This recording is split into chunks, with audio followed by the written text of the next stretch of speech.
Hi friend, আশা করি তোমরা সবাই ভালো আছো। আমি আজ একটা নিউ ব্লগ নিয়ে চলে এসেছি। আর দেখতেই পাচ্ছ আমাদের ঘড়িতে বাজে এখন 1:05।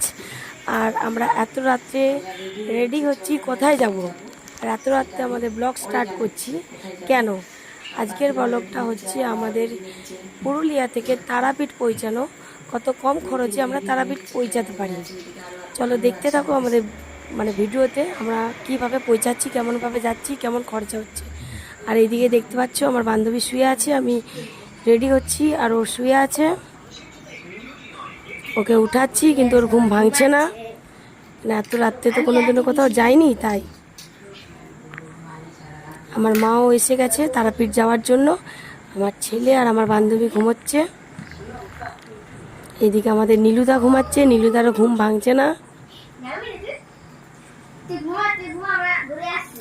আমার ছেলে অনেক কষ্টতে উঠলো, কেননা যাওয়ার যখন নাম শুনেছে উঠে গেছে।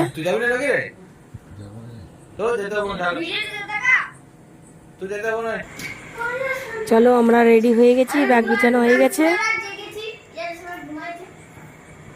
এদিকে ভাবছি কি লিবো কি লিবো না। এদিকে তো পিঙ্কির ঘুম ভাঙছেই না। ওকে বলছি রেডি হওয়ার জন্য, কিন্তু বেচারির ঘুম ভাঙছে না। অনেক কষ্ট উঠে এই জাস্ট পিঙ্কি এরপর রেডি হবে। আমি তো রেডি হয়েই আছি, আমরা এরপরে বেরোবো। দেখে নিন এখানে 1:10 হয়ে গেল। আর রাত তো দেখতেই পাচ্ছেন কত রাত, চারিদিকে অন্ধকার শুধু। এত রাত্রে আমাদের ট্রেন আছে। এখন রেডি হচ্ছে। আর আমরা সত্যি ফার্স্ট টাইম বলতে আমাদের এটা ফার্স্ট টাইম না, বাট বান্ধবীরা আমাদের সাথে ফার্স্ট টাইম যাচ্ছে। এদিকে আমি শুধু ভাবছি কি ভুলছি কি নিচ্ছি। আর এদিকে আমরা বেরিয়েও গেছি রেডি সেডি হয়ে, রাস্তায় স্টেশনের দিকে রওনা হচ্ছি। কিন্তু বিশ্বাস করবে না, কারোর চোখ থেকে আর ঘুম যাচ্ছে না। রাত 1:10-15 হয়ে গেছে টাইম।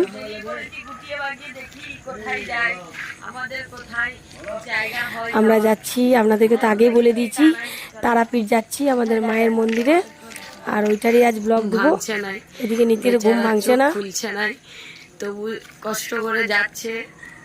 দেখো আমরা এত রাত্রে কোথায় যাচ্ছি। 1:30 আমাদের বেজে গেছে প্রায়।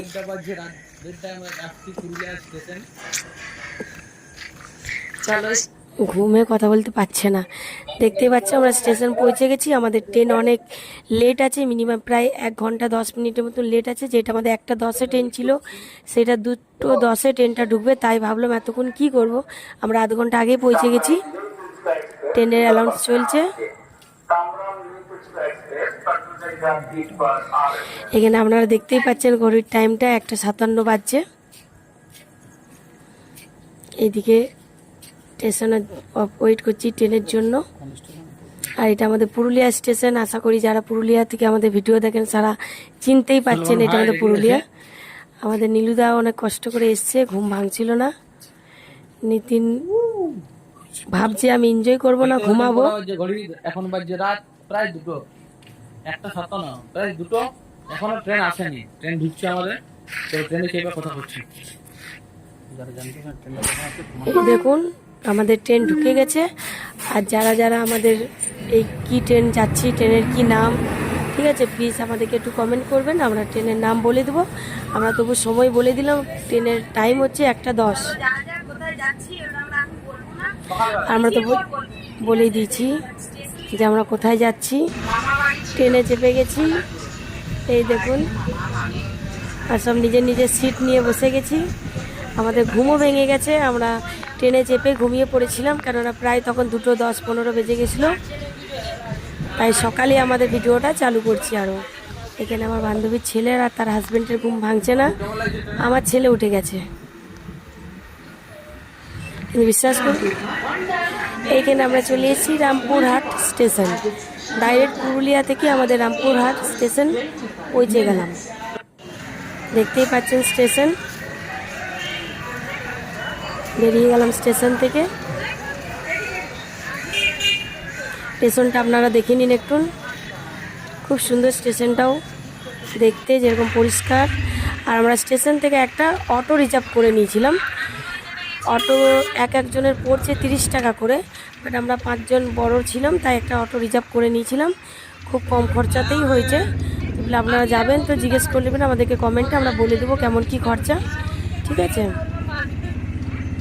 আমাদের এখানে দেখতে পাচ্ছেন আমাদের মায়ের গেট আমরা পৌঁছে গেছি। আর কিছুক্ষণ 10 মিনিটের মতন আমাদের এইদিকে দুপাশারে শুধু লজই দেখতে পাবেন, কিন্তু এটা অনেক দূরত্ব আছে লজটা। আমরা অনেক কাছাকাছি ছিলাম, মন্দিরের সামনেই ছিলাম। চলো দেখানো যাক আমরাও কোথায় ছিলাম। দেখতেই পাচ্ছেন খুব সুন্দর সুন্দর লজ। এখানে শুধু লজই দেখতে পাবেন, যেদিকে তাকাবেন শুধু লজ দেখতে পাবেন। আমরা লজও করে নিলাম এসে। আমরা নেক্সট ভিডিওতে দেখিয়ে দেবো আমাদের লজের নাম, কোথায় ছিলাম, কত বাজেটে রুম নিয়েছিলাম। এই জাস্ট আমরা রুমের দিকে যাচ্ছি। এরপরে খুব পৌঁছে গেছি। এরপরে ফাটাক সে চান করবো, রেডি হবো, আর মায়ের কাছে যাবো। আমরা এসেছি তারাপীঠ। সবাই জানো আমরা তারাপীঠ চলে এসেছি, রুম পৌঁছে গেছি। তো আমাদের রুমটাও ছোট ট্যুর দিয়ে দিচ্ছি, কেননা আমরা তো এক রাত্রি থাকবো, তাই খুব হাই ফাই রুম নিইনি।